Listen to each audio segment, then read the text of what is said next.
Gente, nós iremos iniciar agora, particularmente, uma das aulas mais importantes, um dos conteúdos mais importantes quando se fala em Estatuto da Criança e do Adolescente, um dos direitos fundamentais, que é o direito à convivência familiar e comunitária. Então, a gente já começou o estudo dos direitos fundamentais e esse aqui você vai perceber que os outros direitos fundamentais tiveram apenas uma aula, ou inclusive nós tivemos direitos que foram mais de um direito fundamental na mesma aula. Por exemplo, direito à vida e à saúde.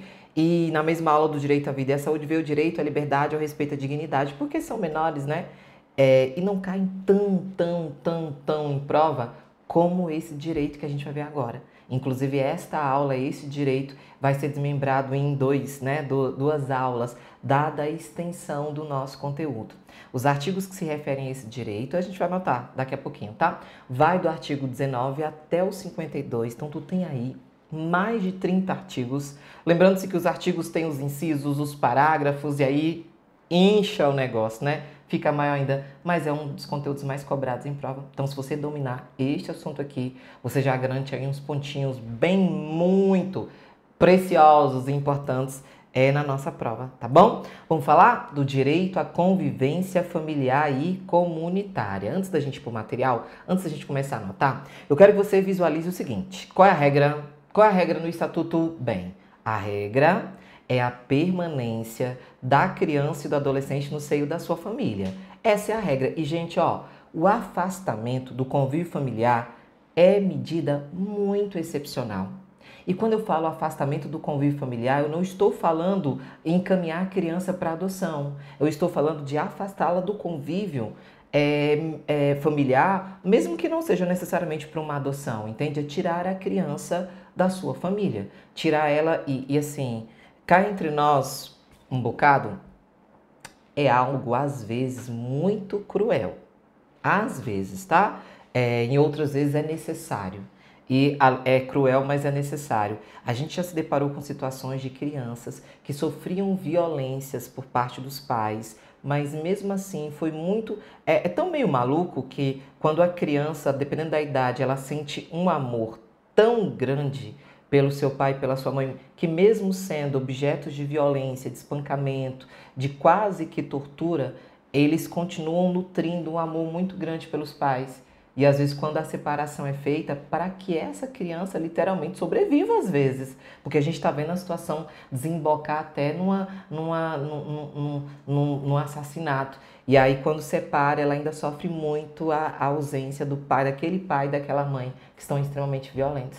Então, isso é muito complicado, é a parte do estatuto que eu mais gosto, até porque eu já, na prática, vivi isso aqui, não com relação à minha filha, né? Mas atendendo crianças, visitando, compartilhando momentos com crianças e adolescentes que estavam nessa situação.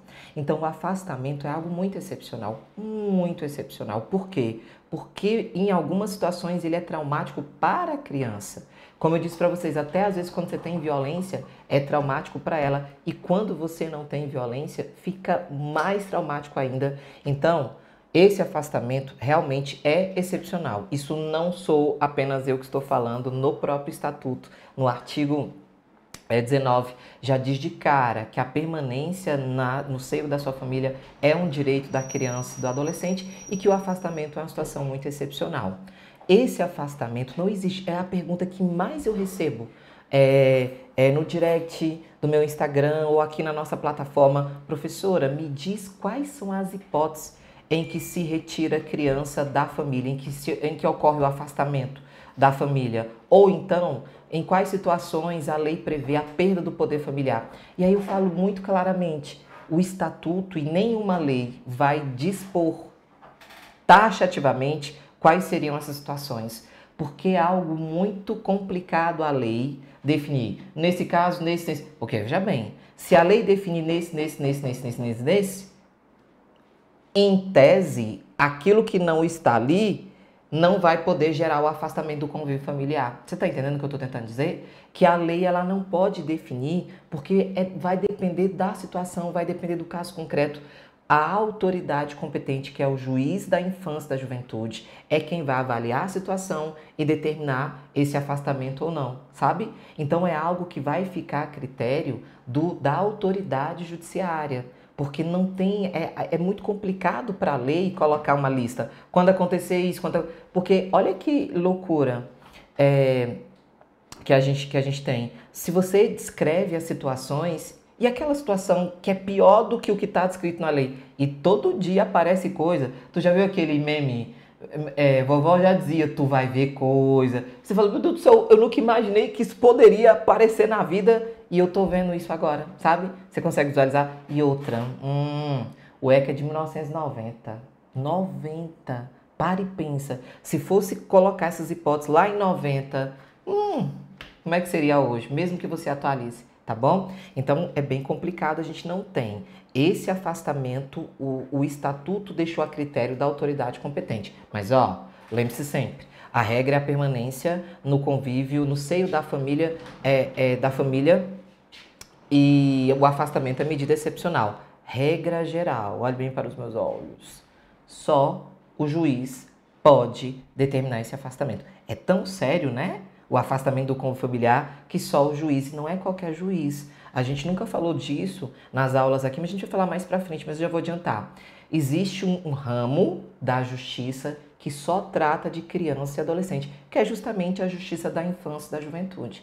Então é um juiz que, tecnicamente, ele virou juiz, mas ele só trata disso. Ele não trata de briga de vizinho, pensão, nada. Só dos direitos da criança e do adolescente. Então é esse juiz muito especializado, muito conhecedor da norma, da lei, quem vai definir se cabe o afastamento ou se não cabe. Agora você vai olhar mais um tiquinho para mim forte. Excepcionalmente, mas ó, é muito excepcional, tá? Só se a questão perguntar. Se ela não perguntar de exceção, tu vai marcar sempre a regra. Excepcionalmente, o conselho tutelar pode realizar o afastamento do convívio familiar. Mas, gente, é muita exceção. Só em situações em que o conselheiro tutelar ele não tem condições nenhuma de buscar ali a autoridade judiciária, tá bom? Situações gravíssimas que não tem como ir atrás de uma autoridade judiciária ou de uma autoridade policial, tá bom? Porque assim como a gente tem a Justiça da Infância e da Juventude, a gente tem a Delegacia da Criança e do Adolescente, não é verdade? Que vai tratar não só de adolescentes que cometeram atos infracionais, mas situações que envolvam crianças e adolescentes, vítimas de violência, de abuso, etc, etc. Então, muito excepcionalmente, o Conselho Tutelar poderia realizar o afastamento? Sim, mas é muito exceção, tá bom? Não, isso não, a gente não pode generalizar que o Conselho Tutelar faça afastamento e retire crianças da sua família. De vez em quando eu recebo muito. E eu amo receber dúvidas e poder ajudar de alguma forma as pessoas, né? E aí, professor, ou então Su, e quando você me vê na rua, me vê em algum lugar, me chama de Su, né? De Sussu, que nós já somos amigos há um tempinho. Eu peguei isso de uma conhecida minha, porque o casal se separou, mas o filhinho ficou com a mãezinha, e aí o pai, aquela briga às vezes, né, de orgulho ferido do casal, e aí o pai do menino ligou para o Conselho Tutelar, denunciou lá, inventou uma história lá, e aí ligou para ele e falou, ó, já liguei para o Conselho Tutelar porque ele vai tirar a guarda da criança. Aí ela tremeu. O Conselho Tutelar bateu na porta, chegou o coração, não, o Conselho Tutelar não tira a guarda de menino, conselho de mãe ou de pai, a não ser que seja muito excepcional, uma situação gravíssima. O Conselho Tutelar vai lá verificar se os direitos estão sendo protegidos, se precisa de alguma medida de proteção. Então vai lá chamar a atenção do pai e da mãe, vai lá até às vezes, ó, eu vou no juiz contar o que está acontecendo. Ou então eu vou na polícia, mas tirar a guarda não, tá bom? Agora, ó, seguinte. E aí, eu vou te explicar direitinho, não se preocupe, que depois a gente vai só fixar isso no material. O importante agora é que você entenda. Tudo que a gente está falando aqui é de extrema relevância, tá bom? Só um detalhe, só uma observaçãozinha que é interessante para que você... essa parte do estatuto é muito vida também. Você memoriza de acordo com as situações que a gente acaba visualizando. E também tem outra coisa que eu adoro, amo de coração. Situações que acontecem em reportagens e depois o pessoal vem me marcar. Professor, eu vi isso na televisão, só lembrei do ECA. Cara, que top, que top. A gente teve há algum tempo aí atrás, não foi aqui no Distrito Federal, mas eu não me lembro o estado, tá bom? Em que uma criança, uma menina, o ECA prevê, e é nesse pedaço aqui, que os pais têm direito de transmitir para os seus filhos suas crenças, sua cultura. Isso tá no ECA, isso tá dentro aqui, ó, e cai em prova, hein? E aí, que é direito dos pais, é ou não é? Então, por exemplo, eu, Suzeli Veloso de Oliveira, e quando eu falo meu segundo sobrenome, porque estou falando muito sério, eu nasci num lar cuja religião é a religião católica. Então, era costume nosso ir à igreja aos domingos, ou de manhã, ou à noite, assim como você tem também famílias que adotam a religião, são evangélicos, e aí tem o costume de ir ao culto também, normal. E assim como você tem religiões de matrizes africanas que têm também suas solenidades, suas celebrações. E aí, assim, a mãe levava a menina para a celebração. Agora eu não me lembro qual delas era, né, das religiões de matriz africana, se era Umbanda, Candomblé, eu não me recordo. E aí, assim, e a menina participava ativamente da solenidade, tocando o instrumento, aquele instrumento, né, para a celebração. Assim como você tem o coral da igreja, o coral da missa, do culto. Então, você tem a celebração onde você tem ali, aí tem a bateria, tem os atabaques, e tem, enfim, né, o instrumento que é utilizado naquela celebração. E, obviamente, tem a vestimenta, assim como você tem também numa outra religião. E aí a menina frequentava a celebração, se vestia, né, com toda a vestimenta da celebração e tocava o instrumento, e a avó não gostou. E foi quando a avó entrou com uma ação judicial pedindo a guarda da criança por entender que aquilo era aquelas coisas que a gente já sabe, né? Aquela questão de muitas vezes até intolerância. E aí o mais complicado é que o juiz concedeu essa guarda, retirou do afastamento do convívio da mãe e, obviamente, da vida da menina. E a história foi parar nos meios de comunicação, porque, em tese, não tinha nenhum outro tipo de violência, de agressão, de desrespeito. E apenas e tão somente aquela celebração que talvez não fosse o normal para aquela vó. E aí, assim, obviamente que posteriormente o judiciário corrigiu essa falha grande, e é um direito dos pais transmitir aos seus filhos as suas crenças, a sua cultura, como, meu Deus do céu, tantas coisas que tem por aí, não é verdade? Então, tirando situações que você vai notar que são absurdas como essa, não se afasta a criança, adolescente do convívio da família. E quando a gente fala em família, nós temos 3 conceitos de família no Estatuto, tá? Tem a família natural, que eu chamo de núcleo familiar mais pequenininho, que é aquele que é composto por mãe, pai e filhos, ou qualquer deles e os filhos, tá bom? Então tem famílias que você tem pai, mãe e filhos, beleza, família natural. Antigamente a gente chamava de família biológica, sabe? E também você tem famílias que você tem mãe e filhos, e famílias que você tem pai e filhos, né? A minha família é uma família bem pequenininha. Sou eu e minha filha, bem pequenininha mesmo.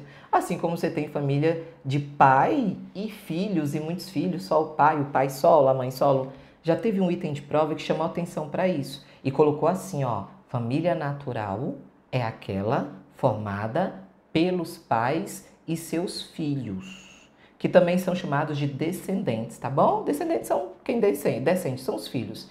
E aí, muita gente marcou verdadeiro. Muita gente marcou correto. E quando vê o gabarito, pei, falso. Aí todo mundo, professora, cadê o erro dessa questão? Sabe o erro da questão? Quando ele conceituou a família natural como sendo os pais e os filhos, esse é o conceito pais e filhos, mesmo que não tenha o apenas, o somente, você consegue perceber que houve uma restrição? Que ele está falando, família natural são os pais e os filhos. Tá, os pais, os dois, né? Amo, casal.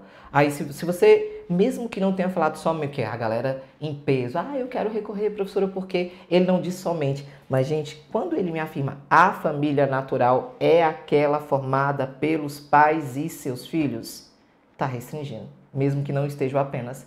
É uma questão de interpretação. E aí, nesse caso, gabarito falso, porque pode ser os pais, os filhos ou qualquer deles e seus filhos, filhos ou descendentes. Então, essa é a família natural. É nessa que a criança ou adolescente inicialmente tem que permanecer. Só que além dessa família natural, a gente tem uma família ampliada, também chamada de família extensa. Essa família ampliada ou família extensa, ela é composta, pelos parentes próximos com os quais a criança convive e mantém relações de afinidade ou afetividade. Cuidado, muito cuidado, porque a família ampliada ou extensa não é o mesmo que parentes. Os parentes nem sempre vão entrar no conceito de família ampliada ou extensa. Isso vai parecer maluco o que eu vou falar, sabe? Família é uma coisa, parente é outro, no âmbito da lei, tá bom? E não no sentimento, mas no âmbito da lei tem a família e tem os parentes. Então, por exemplo, vamos pegar um exemplo aqui. Vou usar um exemplo bobo. Meu primo é meu parente, mas não necessariamente é minha família. Você tá conseguindo me entender? Gente, que conversa doida. Quando eu vi isso a primeira vez na minha faculdade de Direito há 20 anos, professor, que conversa doida é essa? Só que o conceito de família é aquela ligada por laços de afinidade e afetividade. Você entende isso? Nem todo mundo que é parente da gente, a gente tem laço de afinidade. Não é possível que você tenha afinidade e afetividade com absolutamente 100% de todos os seus parentes. Eu não tenho. Olha que sou uma pessoa muito simpática. Mas aí tem os mais distantes, tem aqueles que você conhece só pelo nome, aqueles com quem você não tem nenhum tipo de intimidade. Às vezes você até passa na rua e olha, é meu primo, mas não vou lá não. Né? Assim, a gente é parente, né? Parente, primo distante. Veja bem, família ampliada ou extensa é aquela formada pelos parentes próximos, com os quais a criança ou adolescente convive e mantém relação de afinidade e afetividade. Esse conviver não é o mesmo que morar. Então, quando o artigo fala, artigo 25, quando o artigo fala que a família ampliada ou extensa é aquela com os quais a criança ou adolescente com os quais a criança ou adolescente convive, não significa que ele mora, reside, mas que tem convivência. Liga, mensagem, vai no final de semana, almoça. Sabe aquela relação legal que às vezes a gente tem com os avós da gente? Às vezes, né? Avó, tio, sei lá quem for, que parente for. Que você tá sempre ligando, sempre se falando, e aí vai almoçar no domingo e tal. Isso é conviver. Porque tem pessoas que são parentes da gente que a gente não tem convivência nenhuma, nem ligação, nem nada. Então a família ampliada ou extensa não é o mesmo que os parentes da gente. Família ampliada ou extensa são aqueles parentes próximos com os quais a criança, adolescente convive e, mantém relação de afinidade e afetividade. Porque a gente já teve situação que o juiz falou, não vai ficar com essa vó aqui, vovó, porque em que pese a proximidade, em que pese a convivência, não há relação de afinidade e afetividade, muito pelo contrário, havia um conflito muito forte entre eles. Beleza? Então tem que tomar muito cuidado com esses conceitos. O examinador é um cara que gosta de dar uma rasteira na gente e às vezes a gente acha que parente e família, juridicamente falando, é a mesma coisa. Não é. Então nós temos a família natural, a família ampliada e, por fim, são 3 famílias, né? A família substituta, que aí essa família substituta decorre de ordem judicial. E aí essa família substituta, ela vai ser dividida entre 3 categorias de famílias substitutas. A guarda, a tutela e a adoção, que depende sempre de ordem judicial. Conselho tutelar nem passa perto aqui, nessa questão de família substituta, tá bom? Então tem a família natural, família ampliada e a família substituta. A família natural, aquela que é formada pelos pais e seus descendentes ou qualquer deles e os descendentes. Família ampliada ou extensa, parentes próximos com os quais a criança ou adolescente convive e mantém relação de afinidade e afetividade. E a família substituta é a que decorre de ordem judicial. É exceção, bem exceção, sabe? Exceção da exceção quando eu não consigo manter essa criança ou adolescente nem na família natural, nem na família ampliada, aí não tem jeito. Eu vou ter que buscar a família substituta. Combinado? Tranquilo? Vai muito bem, devagarzinho. Tá. Outro ponto de extrema relevância. A gente vai entrar no material, tá? A gente agora está literalmente trabalhando com tudo, porque depois fica muito maçante às vezes. Então a gente, já sei que quando se fala, primeiro ponto, o que a gente viu de importante até agora? Que a regra é a convivência familiar. O afastamento do convívio familiar é a exceção. Segundo, que a criança ou adolescente, ela pode ter aí 3 tipos de família, né? Não as 3 ao mesmo tempo. Existem 3 tipos de famílias onde eu posso colocar, ter esse adolescente, essa criança ou adolescente. Família natural, família ampliada e, excepcionalmente, como exceção mesmo, na família substituta. Beleza. Mas deixa a família substituta para mais à frente, um tiquinho. Vamos pegar a família natural, que é formada pelos pais ou qualquer deles e seus descendentes. E, ó, os pais, os dois, pai e mãe, ambos, exercem sobre os seus filhos um poder. E esse poder é chamado de poder familiar. Então, os pais, não é tio, não é primo, não é avô, não é família ampliada. Os pais, de nascimento mesmo, mãe, pai. Os pais exercem sobre os seus filhos um poder chamado poder familiar. Esse poder familiar, em que pese ele ser chamado de poder familiar, ele não acarreta só um poder de mandar, de decidir, mas acarreta deveres também.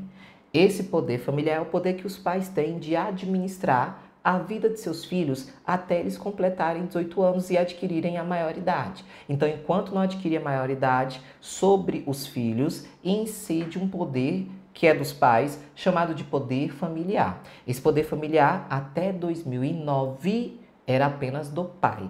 A mãe, ela não detinha esse poder familiar. E olha, que não tem muito tempo isso. Isso era baseado no Código Civil que a gente tinha no próprio ECA, que previa aí que esse poder familiar era do pai. Óbvio que a mãe participava ali dos filhos, de mandar, de decidir, mas se entrasse em divergência, a última palavra era do pai. Eu sempre falo isso brincando, mas era uma realidade. E é dessa época que se acostumou a fazer assim. O menino vinha falar com a mãe. Não, menino, vai falar com seu pai. Vai pedir pro seu pai, ele que decide. Se seu pai deixar, ou então eu ouvi isso demais. Quando teu pai chegar, eu vou contar tudo pra ele, pois tu vai ver. Ele vai te dar um corretivo. E o menino tremia por conta do pai. E assim, e obviamente que isso é cultural, as próprias mães passavam para o pai a responsabilidade ou então colocava nele o poder de decisão sobre seus filhos. Obviamente que tinha as exceções, né? Eu pego muito aluno falando, lá em casa era minha mãe que mandava, até o pai, baixava a cabeça. E aí em 2009, inclusive o termo não era poder familiar, era pátrio poder. De vez em quando a gente escuta esse termo está errado e aliás muito desatualizado, tá bom? Então, pátrio poder. Esse pátrio dava a ideia de pai, o poder era do pai. Em 2009, nós tivemos uma alteração no Estatuto da Criança e Adolescente e lá no Código Civil que retirou de todo o Estatuto o termo pátrio poder para passar a chamá-lo de poder familiar e deixou muito, muito claro em 2009 que o poder familiar deve ser exercido em igualdade de condições pelo pai e pela mãe, tá bom? E se houver divergência entre o pai e a mãe quer uma coisa, o pai quer outra, cabe à autoridade judiciária decidir a controvérsia. É o juiz quem vai decidir. Professora, como é que o juiz vai lá na casa da pessoa? Não, o juiz não vai na casa de ninguém, não.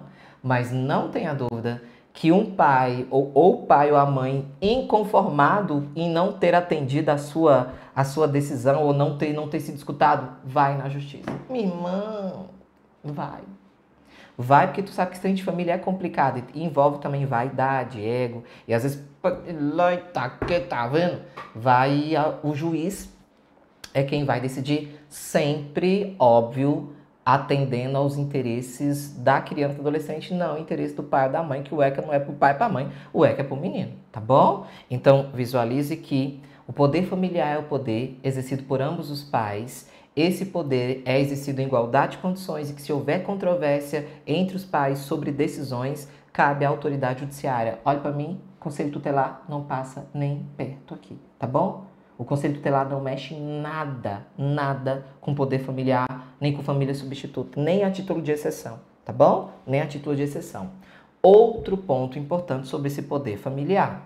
Não é o poder que os pais têm de decidir qual é a escola que vai estudar, se vai fazer curso de inglês, se o quarto vai ser rosa, azul, amarelo, preto, branco, vermelho. Esse poder de tomar decisões em nome de seus filhos. Mas eu disse para você que esse poder familiar também gera deveres, guarda, sustento e educação dos filhos menores. Então, o poder familiar gera o dever de guarda, sustento e educação. Guarda, prestar assistência.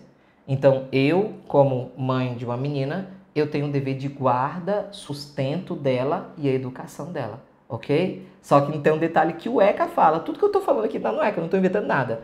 Guarda, sustento e educação dos filhos menores. Completou 18 anos, não existe mais o poder familiar. Os pais já não têm nenhum dever de sustentar os filhos. Meu Deus, professora, eu mesmo, esta que vos fala, eu não vou dizer que eu fiquei até um tempo desse aí atrás, obviamente, sustentada pelos meus pais, mas eu com 18 anos não tinha ainda condições de me sustentar sozinho, então ainda fiquei um pouquinho aí, né, sob o poder familiar dos meus pais e eles literalmente exerceram o poder meio que até sem obrigação, por isso que deu 18 anos. Teoricamente, os pais não têm dever nenhum de sustentar seu ninguém, entende?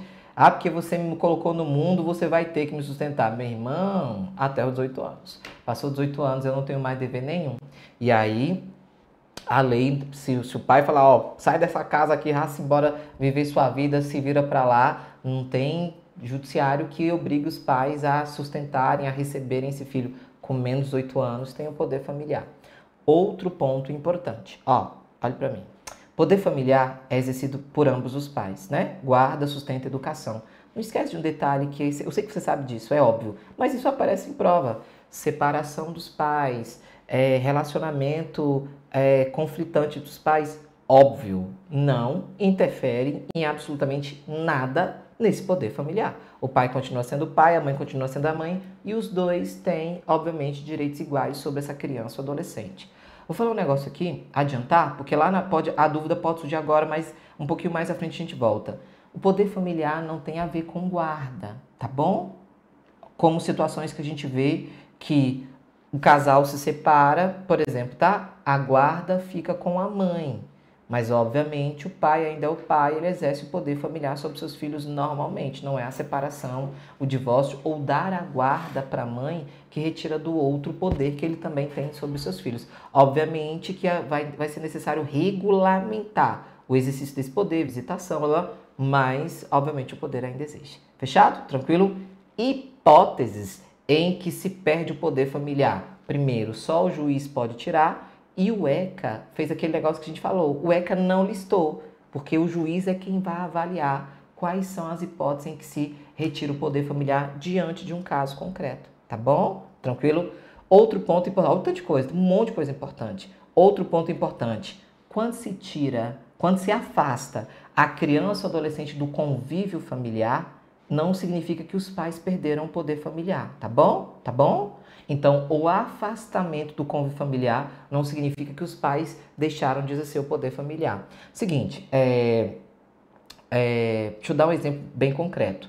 Isso acontece muito no Brasil. Os pais são viciados em álcool, ou até nem chegam a ser viciado daquele, que você fala viciado, né? É um peso tão forte assim, de pessoa louca, não necessariamente.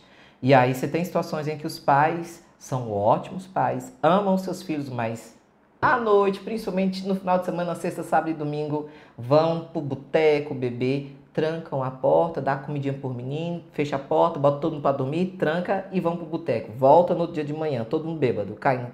E pessoal, em que pese, entre aspas, eles gostarem daquelas crianças trancar direitinho, isso configura abandono de incapaz. E aí, nesse caso, o juiz, quando ele visualiza um risco para as crianças, ele retira elas de casa e encaminha para uma instituição de acolhimento, um abrigo. E essa retirada, esse afastamento não gerou a perda do poder familiar dos pais. Nesse caso, o juiz determina que os pais sejam submetidos a um tratamento médico, psicológico, de reabilitação, alcoólatras anônimos, para posteriormente visualizar o retorno dessas crianças para casa. Você entende? Ser afastado do convívio familiar não significa que foi retirado dos pais o poder familiar, tá bom? Beleza? Pronto. Já vimos quase que toda a aula, tá? Mas agora eu vou entrar no material para a gente grifar algumas coisas, fazer algumas anotações sobre tudo isso que a gente comentou agora, tá bom? Vamos lá para o nosso material? Então tá aqui, direito à convivência familiar e comunitária. Esse direito aqui, ó, ele tá previsto lá no artigo 19 até o artigo de número 52. É gigantesco esse assunto. E ó, sobre o direito à convivência familiar e comunitária, artigo 19, que é o primeiro, a gente já falou disso aqui, ó. É o primeiro artigo que trata do assunto, e ele afirma que é direito da criança ou adolescente ser criado e educado no seio de sua família, ó, e excepcionalmente em família substituta. É assegurada a convivência familiar e comunitária em ambiente que garanta seu desenvolvimento integral. Esse é o artigo copiado e colado, tá bom? Que fala aí do direito à convivência familiar e comunitária. E a gente sabe que esse convívio familiar, os pais, eles detêm um poder que é chamado de poder familiar. O poder familiar será exercido em igualdade de condições pelo pai e pela mãe, na forma do que dispuser a legislação civil, assegurado a qualquer deles o direito de, em caso de discordância, recorrer à autoridade judiciária competente para a solução da divergência. A autoridade judiciária competente é o juiz da infância e da juventude. Aos pais incumbe o dever de, olha o que gera o poder familiar, sustento, guarda e educação dos filhos menores, cabendo-lhe ainda no interesse destes a obrigação de cumprir e fazer cumprir as determinações judiciais. Então, além de sustento, guarda e educação, o que o juiz mandar, eles são obrigados a fazer. A mãe e o pai, ou os responsáveis, têm direitos iguais e deveres e responsabilidades compartilhados no cuidado e na educação da criança, devendo ser resguardado o direito de, ó o que nós conversamos, o direito de transmissão familiar,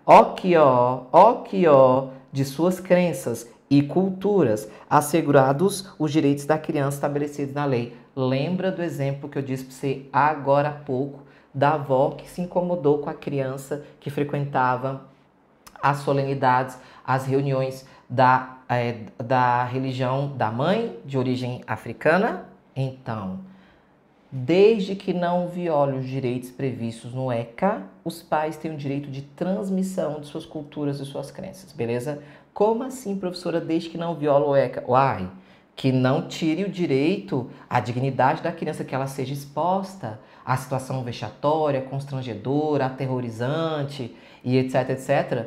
Não violando os direitos da criança, misericórdia, né, gente? Essa já passou, né?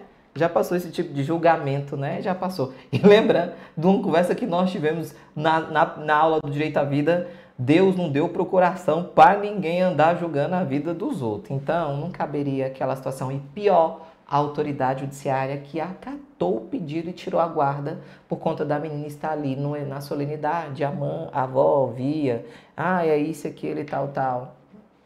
Não cabe. Não cabe, tá bom? A procuração de Jesus não foi entregue ainda para ninguém, tá bom? Beleza? Continuando, simbora. Importante. A perda ou a suspensão do poder familiar serão decretadas judicialmente. Deixa eu ver aqui o negócio. Pronto. Tá. Esse importante aqui é para a gente fazer uma anotação, tá bom? É porque no material de vocês tem umas linhas, ó. Vamos colocar aqui, ó. É importante. A única hipótese prevista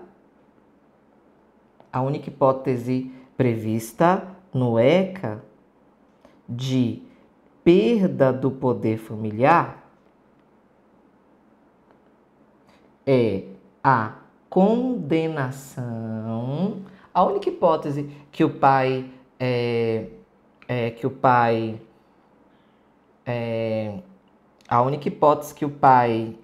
e a mãe, né, pode vir a perder o poder familiar é no caso de condenação criminal. Vamos botar aqui no cantinho.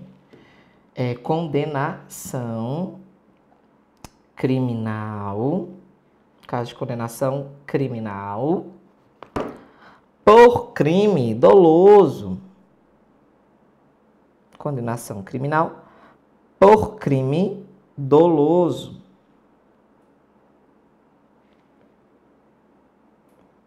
Vou botar, inclusive, de outra cor. Doloso.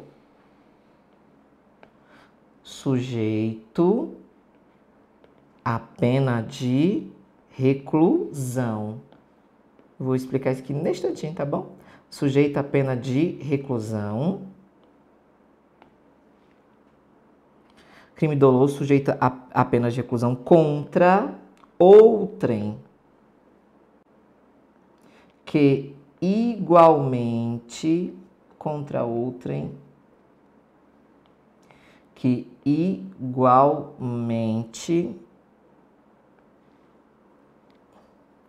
igualmente é titular do mesmo poder familiar ou contra os próprios filhos, né? Ou contra os filhos / descendentes. Certo? Agora eu vou explicar isso aqui direitinho, porque isso aqui também é objeto de muito pega em prova. Ó, mais uma vez, não existe no ECA uma lista. Ah, se o pai fizer aquilo, mas e se a mãe fizer aquilo? Isso não tem, gente. Não tem como o ECA colocar quando o pai deixa de fazer aquilo, quando a mãe deixa... Isso não existe. Agora, ó, mais uma vez, não confunda poder familiar com guarda, tá bom? Separação de casal. Ah, porque o pai não fez isso. Ah, porque o pai não pagou a pensão. Ah, porque... Isso não tem a ver com poder familiar. A gente não está falando da guarda dos filhos em razão de uma separação. Essa é uma confusão que quase que todo mundo acaba fazendo. O que a gente está falando aqui é os filhos e os pais, e não pai e mãe, a relação do casal. Aqui a gente está falando da relação do pai com aquele... Então, o pai não pagou a pensão para a mãe. Vai perder o poder familiar? Não. Ok?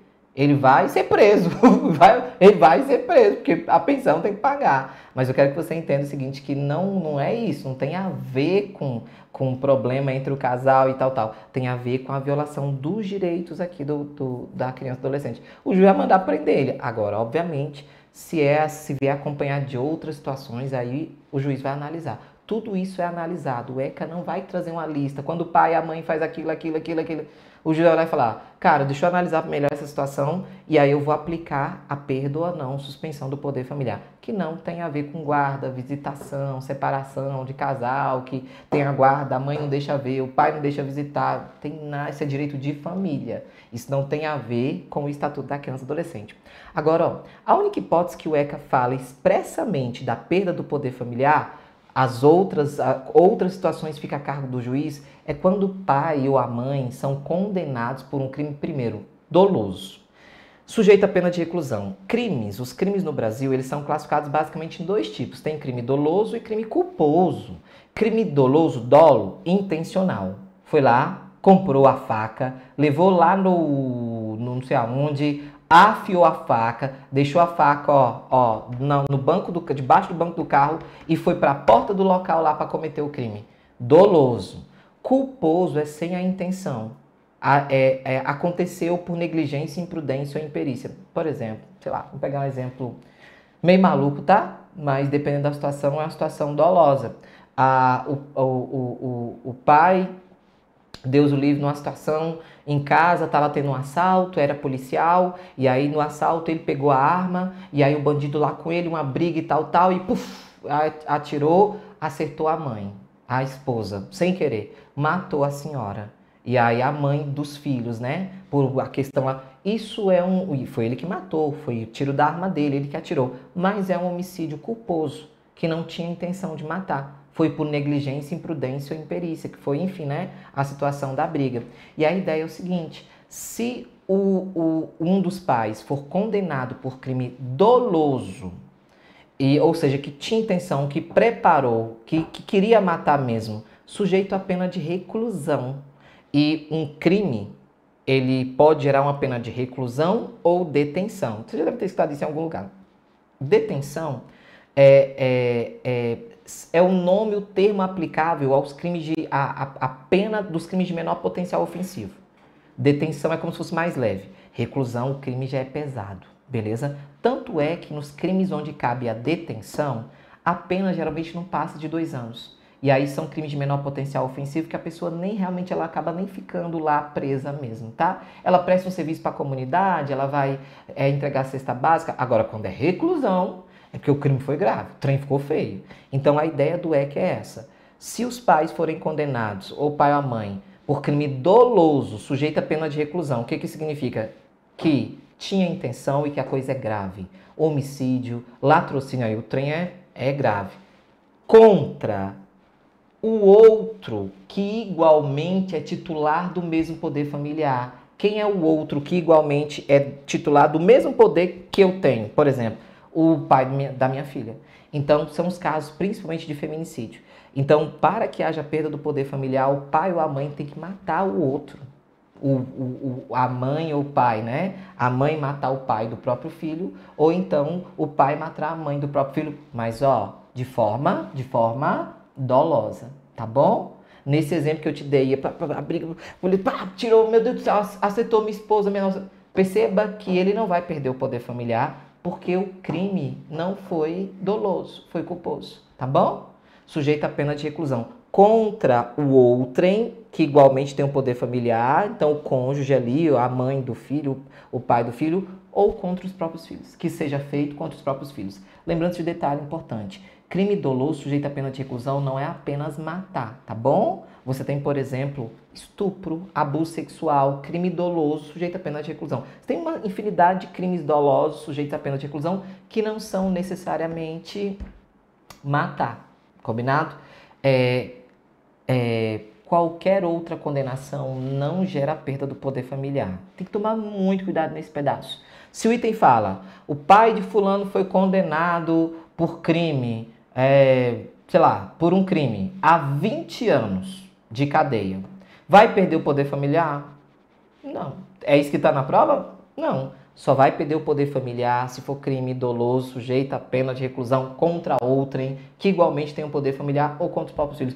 Professora, mas o pai do menino é um maníaco que picotou um monte de gente, matou uns 20, picotou todo mundo, deu pro cachorro comer, picotou o cachorro, jogou dentro do mar, uns 20, picotou 20 pessoas e os 20 cachorros, né? Porque não tinha como dar pro mesmo cachorro comer e picotar ele, depois dá pra ele comer de novo os picotes dos outros. E aí, assim, sabe, muito perigoso, um homem louco, vai perder o poder familiar? Não. Porque às vezes ele é louco, mas é um bom pai, é um ótimo pai. E a relação é com os filhos, não é com o mundo, literalmente. E aí, nesse caso, a gente não vai perder o poder familiar. Rapidinho, a gente vai falar isso mais pra frente, tá? Inclusive, se os pais estiverem presos, privados de liberdade, os filhos têm direito de convivência. A questão da convivência familiar e comunitária é tão forte que mesmo os pais presos, prisão de segurança máxima, tá? Inclusive, os filhos têm direito de conviver com eles. Não pode haver nenhuma restrição do acesso dos filhos à cadeia. E não precisa sequer de ordem judicial. Se eu pedir para o juiz, basta o menino ir lá para a fila da visita, ou no dia da visita, quarta-feira, sei lá que dia que é, ir lá para a fila da visita e entrar. Às vezes vai, bebezinho pequenininho para dentro da cadeia, a mãe leva os 3 meninos e tal, mais um aqui, outro às vezes até na barriga. Não precisa de ordem judicial, não precisa de nada, só ir no dia entrar, porque é um direito da criança, como o cara bandidão, mas chega lá, meus filhos, vai jogar bola com o menino, vai contar a historinha pro menino e tal. Meu Deus, esse aí é o do picote. É o do picote.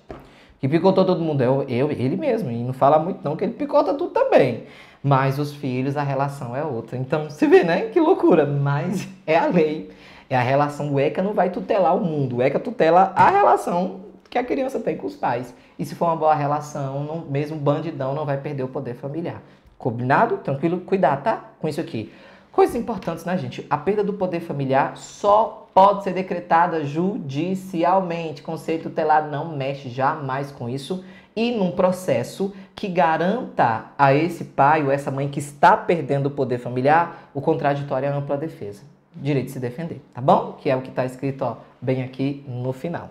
A perda e a suspensão do poder familiar serão decretadas, olha, esse aqui é artigo da lei, tá? Esse aqui é artigo da lei, copiado e colado. Em procedimento contraditório, nos casos previstos na legislação civil, bem como na hipótese de cumprimento justificado dos deveres e obrigações a que alude o artigo 22. Então, é na justiça e vai depender muito aí do direito de defesa. Combinado? Pronto. Falamos do poder familiar, agora vamos atrás dos conceitos de família. Vamos falar de família? Bora! E aí nós temos a família natural, aqui é o artigo 25 do Estatuto, que é a comunidade formada pelos pais ou qualquer deles e seus descendentes, que são os filhos. Família extensa é aquela que se estende para além da unidade pais e filhos ou da unidade do casal formada por parentes próximos, com os quais a criança ou adolescente convive e mantém vínculos de afinidade e afetividade. Nós já vimos isso aqui. Tá vendo como foi legal? A gente já viu também o conceito. E aí, como já dito, o direito é direito da criança e do adolescente ser criado e educado no seio de sua família. Todavia, em determinadas situações, é necessário o afastamento do convívio familiar e, nesse caso, é possível a inclusão da criança e do adolescente nos programas de acolhimento. Uma vez não sendo possível manter a criança e adolescente na família, nem natural, nem ampliada, nem mãe, pai, nem tio, vovó, não tem como. Afasta e aí não tem jeito. O juiz não vai levar o menino para casa. Nesse caso, o juiz vai encaminhar essa criança ou adolescente para uma instituição de acolhimento. Essa instituição de acolhimento é o que antigamente a gente chamava de orfanato, abrigo, enfim, que hoje chama-se de instituição de acolhimento, ou então vai incluir esta criança, vai encaminhá-la, criança ou adolescente, para uma família acolhedora. Então, programas de acolhimento. O que é um programa de acolhimento? Um programa que criança e adolescente serão incluídos quando eles forem afastados do convívio familiar. Quando não for possível o convívio familiar e não tem jeito, afasta e aí encaminha para um programa de acolhimento. O programa de acolhimento pode ser institucional ou familiar. Você está lembrado que eu disse no início dessa aula que só o juiz pode afastar e botar lá no programa de acolhimento? Não foi? Mas, excepcionalmente, quem é que pode fazer isso? Muito excepcionalmente, o conselho tutelar. Afasta do convívio familiar e encaminha para o acolhimento. O programa de acolhimento se divide em dois. Tem acolhimento institucional e familiar. Institucional, quando a criança ou adolescente é encaminhado para um abrigo, um orfanato, uma instituição de acolhimento. Todas as instituições de acolhimento devem ser cadastradas junto ao Conselho Municipal dos Direitos da Criança e do Adolescente. Todos os municípios no Brasil têm um Conselho Municipal dos Direitos da Criança. Aqui no DF a gente chama de Conselho dos Direitos da Criança do Distrito Federal.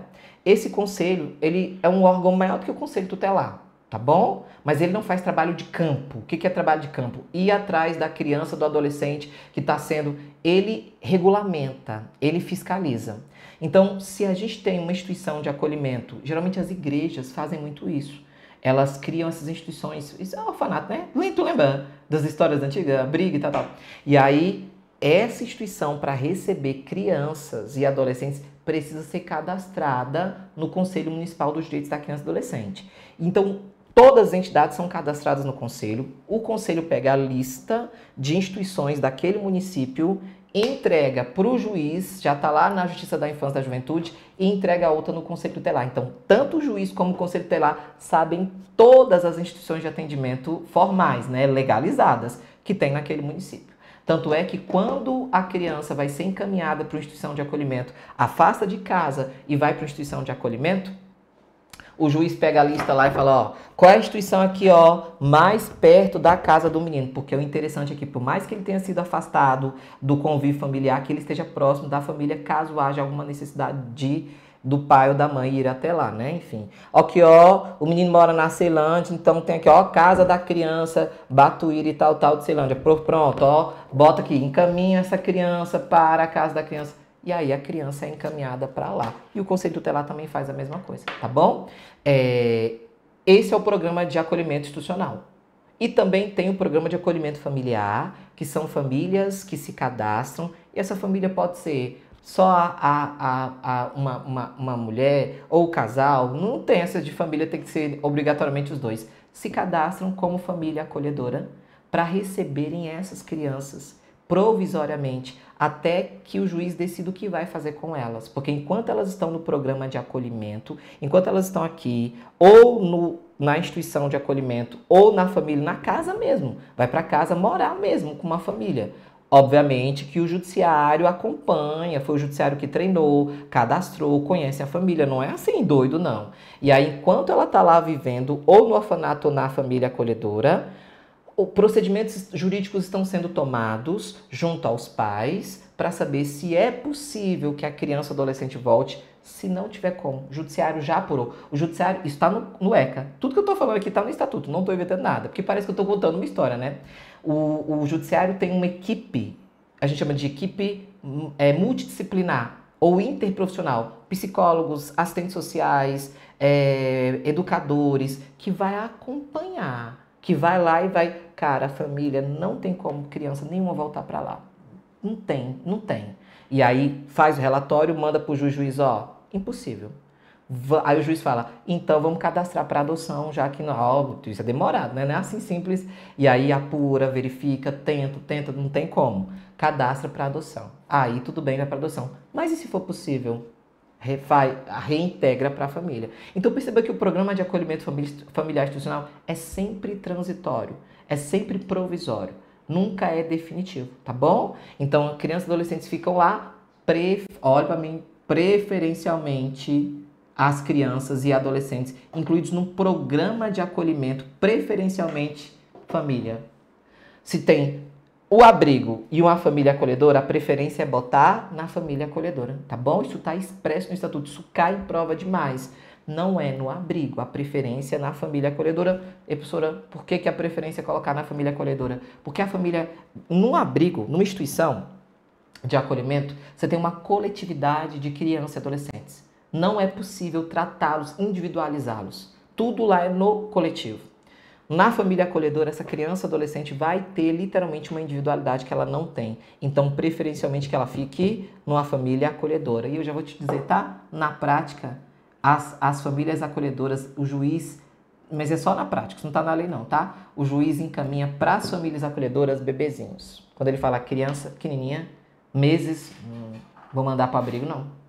Vê se tem alguma família acolhedora. Tem, família acolhedora tal. Encaminha para a família acolhedora, vai ver se eles têm condições de atender. Vou adiantar, sempre me perguntam, está no estatuto. O Estado pode sim, tá? Financeiramente, ele paga. Tá no ECA e realmente ele paga um auxílio para essa família receber essa criança. Bem ou mal é uma boca a mais, né? Que tá vindo aí para poder comer. Então, é até como forma de incentivo. A gente tem aqui no DF, né? Que eu sei que tem muita gente que não é daqui do DF. Aqui a gente tem algumas famílias acolhedoras, é bem bonito, é bem bacana o trabalho que eles fazem. Por que prefere-se os bebezinhos a colocar na família? Porque um bebê demanda uma atenção maior, individualizada, o bichinho chora de noite, o bichinho tem isso. E aí, às vezes, é melhor que ele fique numa família onde ele vai ter realmente uma atenção mais direcionada, diferente de uma instituição de acolhimento onde você tem uma coletividade, não dá para você ficar dando atenção para que você tem 50 meninas ali naquele local, tá bom? Então, preferência, se puder não, havendo família acolhedora e a instituição, a preferência é colocar no programa, a gente chama de programa de acolhimento familiar. Então, programa de acolhimento é gênero. Então, tem um programa de acolhimento. Quais são os tipos de acolhimento? Institucional, familiar. Qual que é preferível para a criança? O familiar. Reavaliação. Botou o menino lá no programa, no abrigo, foi para a família, tá lá. A equipe do judiciário fica acompanhando, né? Não pode largar para lá. A medida de acolhimento tem que ser reavaliada no máximo a cada 3 meses. Já foram 6 meses. Tem examinador que ainda bota 6 meses só para ver o cara desatualizado ou errado. No máximo. Tu sabe? Cuidado. No máximo a cada 3 meses. Isso significa, se cair na prova, uma criança foi encaminhada para uma instituição de acolhimento. A equipe multidisciplinar reavaliou a medida de acolhimento no prazo de 1 mês.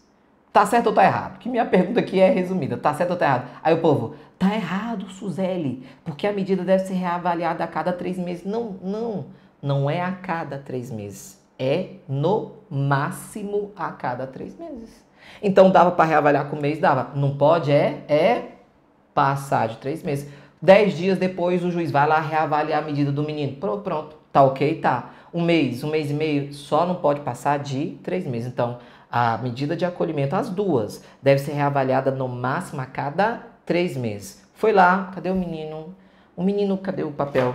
O menino aqui, ó, fulaninho de tal, o Pedrinho Veloso. Cadê ele? Tá aí? Como é que ele tava? Eu vi o menino fazer lá. Estamos reavaliando a medida de acolhimento. Esse negócio aqui é bom para esse menino e tal. Faz relatório, encaminha para o juiz, aí o juiz vai avaliar. E faz o acompanhamento dos pais também. E ó, o menino tá assim, os pais já ficaram bons, fizeram tratamento, eles já não estão bebendo tal. Aí o juiz, cara, reintegra. Determino a extinção do programa de acolhimento e a reintegração da criança para sua família. E a equipe permanece, ó, de olho na família, que vai que os pais endoidam de novo. No máximo, a cada 3 meses, as medidas devem ser reavaliadas, tá bom? E aí, né, em cada reavaliação dessa, o juiz vai decidir, por meio do relatório da equipe multidisciplinar, interprofissional, que é assistente, tudo do judiciário, concursado bonito. E aí, o juiz vai decidir se reintegra para a família, e aí pode acontecer, mas pode ser que a equipe fale, dá não, pai e mãe aí ó, só bagaço, não dá não, tem como reintegrar para a família. O juiz, em razão da impossibilidade de reintegração familiar, determina a inclusão desse menino no cadastro de adoção. Aí tá para adoção. Ó, quando você vai num abrigo, basicamente a grande maioria das crianças que estão lá não estão para serem adotadas. A gente acha que quando chega no abrigo as crianças estão lá para serem adotadas. Boa parte não está apta para adoção. Está lá temporariamente afastado de casa até a justiça decidir o que acontece com os pais, se volta ou se não volta. Beleza? Período máximo para a criança ou adolescente permanecer no abrigo. Segundo o ECA, no máximo 18 meses. Criança e adolescente não pode permanecer por mais de 18 meses. 1 ano e 6 meses, salvo se o juiz, para atender o interesse maior da criança ou adolescente, determinar ficar lá. E quando o juiz fala, cara, vai ter que ficar aí. Não tem como voltar. Tem 2 anos que o menino tá aí. Não tem como voltar para a família. E ninguém quis adotar. Cadastrou e ninguém apareceu. Por isso que você vai notar que algumas crianças permanecem no abrigo por muitos anos e não os 18 meses. Mas é porque não dá para voltar, já está cadastrado para adoção e não apareceu ninguém com interesse de adotar. Aí não tem jeito. Até quando eles ficam lá no abrigo, professora? 18 anos. Completou a maioridade, são obrigados a sair da instituição, porque ali não é para eles, né? Não é para eles. Então, completou 18 anos, você é obrigado. Vai para onde, professora? E aí, sei não. Vai para onde? Para onde o vento levar? Não, não sei para onde. Geralmente ele já tem algum encaminhamento, já tem emprego, já tem alguém com conhecido, um amigo, uma família que conheceu. E aí acaba indo para algum local assim, tá bom? Mas tem que sair da instituição de acolhimento. Beleza? Vamos avançar para a gente fechar, porque essa aula esses conteúdos, esse direito é gigante, extenso. Então tá bom. Do acolhimento institucional familiar. Do acolhimento institucional familiar. Em situações bem específicas, a criança e o adolescente podem ser submetidos ao acolhimento familiar ou institucional, observando-se as regras abaixo. Situação reavaliada no máximo a cada 3 meses, devendo a autoridade judiciária, o juiz, competente decidir pela possibilidade de reintegração familiar ou pela colocação em família substituta, que é a adoção, como, por exemplo, através de uma adoção.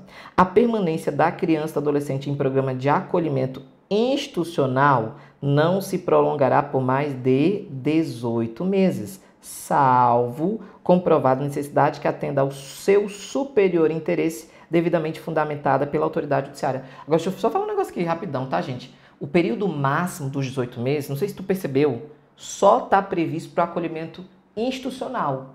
O ECA não define o período máximo para a criança ficar lá na família acolhedora, mas, na prática, só fica os 18 meses também, tá bom? Depois ela, mesma coisa, ou volta para a família ou é encaminhada para adoção, tá bom?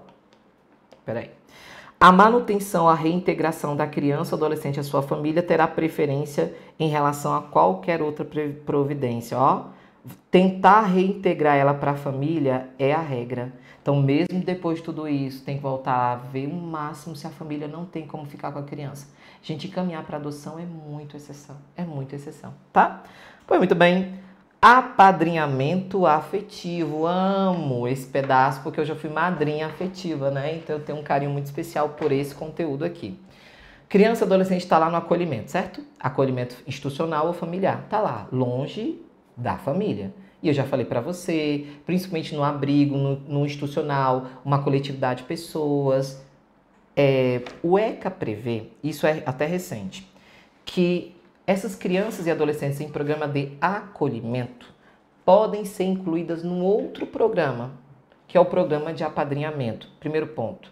O apadrinhamento só existe para crianças que estão em acolhimento. Então, eu só posso arrumar um padrinho, uma madrinha afetiva para uma criança se ela está no abrigo ou na família acolhedora, no programa de acolhimento. Para que servem esses padrinhos? Eles literalmente servem para criar vínculos externos. Vínculos externos dessa criança e do adolescente. Então, o padrinho ou a madrinha é o pezinho lá fora do abrigo ou da família acolhedora. E esse padrinho, essa madrinha, é aquela pessoa que vai ser o padrinho ou a madrinha. Vai conversar, vai orientar, vai brincar, vai visitar, vai ajudar na tarefa, vai pentear o cabelo, é possível, em casos bem adiantados, levar para casa, no final de semana ir lá e buscar, buzinar, tatã, menino, bora para casa. E aí ele deixa o abrigo e passa o final de semana na casa do padrinho ou da madrinha, viaja nas férias, passa as férias, passa o Natal, o Ano Novo. Mas eu vou repetir, tudo isso é extremamente acompanhado pelo judiciário. Então, assim, não é assim bagunçado. Eu sei muito bem porque eu fui madrinha afetiva. O treinamento foi extenso. Psicólogos, assistentes. A gente passou por vários treinamentos para poder acolher uma criança que não é nada minha, que não tem vínculo nenhum, que eu nunca vi. E que a partir dali eu passo a ter um vínculo afetivo com ela. Então, é bem criterioso, mas é bem bacana, muito bacana. Esse ano eu espero voltar a ser madrinha afetiva. E aí, assim, é o vínculo externo. E é pessoa que vai ligar, que vai, como é que você tá? Tá tudo bem? Não. E às vezes ele liga, madrinha que não tá legal, madrinha tá acontecendo isso, eu tô chateado, eu me machuquei. E aí, inclusive, esse padrinho ou madrinha também pode vir a prestar assistência financeira, não é obrigado. Mas se você quiser e tiver condições de ajudar financeiramente, também tá valendo. Moral, educacional, afetivo. Então, esse padrinho, essa madrinha, esse padrinho ou madrinha, eles criam esse vínculo afetivo mesmo. Não, qualquer pessoa pode ser padrinho ou madrinha afetivo, desde que não esteja nos cadastros de adoção. Padrinho ou madrinha afetivo não pode estar cadastrado para adotar. Ele sabe que não é para adotar, ele está ali apenas para ser uma... E aí, às vezes, lembra que eu te falei que o menino que está no abrigo que ninguém adota, ele completa 18 anos, ele sai? Em muitos casos, ele vai para casa desse, ele passa a morar mesmo com essa madrinha, esse padrinho afetivo. Ele já convive, né? Então, ele ali passa a morar, é bem bacana, é bem legal. Tem uma função social no Brasil inteiro, gigantesco. Aqui no DF, é através do instituto chamado Projeto Aconchego, inclusive eu fui treinada por eles, que promove o programa de apadrinhamento afetivo, tá bom? Então, tá aqui, ó. O apadrinhamento afetivo é um programa voltado para crianças e adolescentes que vivem em situação de acolhimento ou em famílias acolhedoras, com o objetivo de promover vínculos afetivos seguros e duradouros entre eles e pessoas da comunidade em que dispõem a ser padrinhos ou madrinhas. Os jovens acolhidos têm a possibilidade de criar laços com pessoas interessadas em ser padrinho ou madrinha, voluntários, que se dispõem a manter contato direto com o afilhado, podendo sair para as atividades fora do abrigo, como passeios, festas de Natal, Páscoa e etc. Sobre o programa de apadrinhamento. Podem ser padrinhos ou madrinhas pessoas maiores de 18 anos não inscritas nos cadastros de adoção, desde que cumpram os requisitos exigidos para o programa de apadrinhamento que fazem parte. Pessoas jurídicas, empresa, podem apadrinhar, olha que legal, crianças ou adolescentes, a fim de colaborar com o seu desenvolvimento. Uma empresa, sei lá, os pedagógicos podem ser padrinho? Pode. E aí, obviamente, que através dos donos, eles vão promover, e principalmente, por exemplo, eu, como padrinho, como os pedagógicos, empresa, né? Como padrinho, padrinhos de uma criança vão custear os estudos até completar os 18 anos, sei lá, até a maioridade. Pronto. Pode e deve, se puder, né? O perfil da criança ou do adolescente a ser apadrinhado será definido no âmbito de cada programa de apadrinhamento. Rapidinho.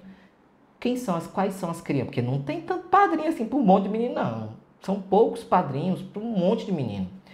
Cada programa vai definir qual é o critério de criança, no geral. Só que o ECA fala assim, olha, a prioridade são para aquelas crianças cuja probabilidade de adoção é remota. Então, crianças com probabilidade remota de adoção têm prioridade no programa de apadrinhamento.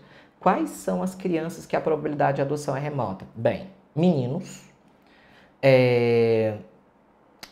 acima dos 5 anos, da pele negros, que aí tem pretos e pardos, né? Negros, e esses são aqueles que a gente sabe que a probabilidade de adoção é mais difícil.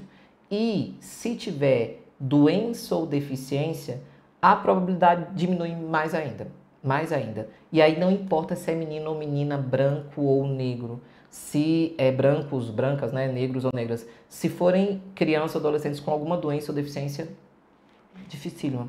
Aqui no DF, semana passada saiu um relatório das adoções de 2013. Essas crianças já em idade avançada, a gente chama de adoção tardia, né? Já estão ali, já depois dos 5 anos, ou como adolescentes, a adoção tardia. Cara, o ano passado aqui no DF, 1, 2, 3, 6, 7, foi assim, não chegou a 10, adoções tardias, né? Perfil que geralmente as pessoas procuram, porque isso tem que colocar lá no cadastro. E o que eu estou falando está no ECA, não estou inventando. No ECA, você tem um cadastro dos pretendentes à adoção e eles devem definir o perfil de criança que eles querem. No geral, solicitam um perfil de bebês até 1 ano de idade, brancos e do sexo feminino, sem doenças ou deficiências. É um perfil que corresponde a 0,00001 das crianças que estão num abrigo para serem adotadas. Mas, enfim, paciência, né? Que mais? Bora mais. Com prioridade para crianças e adolescentes com remota possibilidade de reinserção familiar ou de colocação em família adotiva. Então, vai para... a prioridade é para as crianças com a menor probabilidade, né? Os programas ou serviços de apadrinhamento apoiados pela Justiça da Infância e da Juventude poderão ser executados por órgãos públicos ou por organizações da sociedade civil. Esses programas, aqui está dizendo aqui, o programa de apadrinhamento pode ser organizado por órgãos públicos, tipo Secretaria da Criança, aqui no DF. Poderia promover o programa de apadrinhamento? Pode. Ou outras instituições. Eu participei de uma instituição que não é pública, o apadrinhamento afetivo, que tem convênio com a Justiça da Infância e da Juventude. Aqui no DF eles trabalham muito com a adoção. Então é uma instituição sem fins lucrativos, que tem vínculo com a Justiça da Infância. E divulgaram, olha, vamos lançar um treinamento para novos padrinhos e madrinhas afetivas. Quem quiser se inscreve. Aí eu vi na televisão, corri lá, mandei um e-mail, me inscrevi, participei de todo o treinamento. Tudo é ligado à justiça, tá bom? Tudo tem a participação da justiça. E aí depois o encontro com as crianças, a definição de quem vai ser padrinho, registra tudo e passa a ser padrinho ou madrinha. E esse programa pode ser organizado por órgãos públicos ou então por instituições privadas também ligadas lá à Justiça da Infância e da Juventude, tá vendo? Ou por organizações da sociedade civil. Se ocorrer violação das regras de apadrinhamento, os responsáveis pelo programa e pelos serviços de acolhimento deverão imediatamente notificar a autoridade judiciária competente. Se houver violação das regras, maltratar, abusar, violentar de alguma forma a criança, tem que comunicar, obviamente, para o juiz vai tomar as medidas cabíveis. Combinado? Bem, finalizamos nossa aula. Demorou.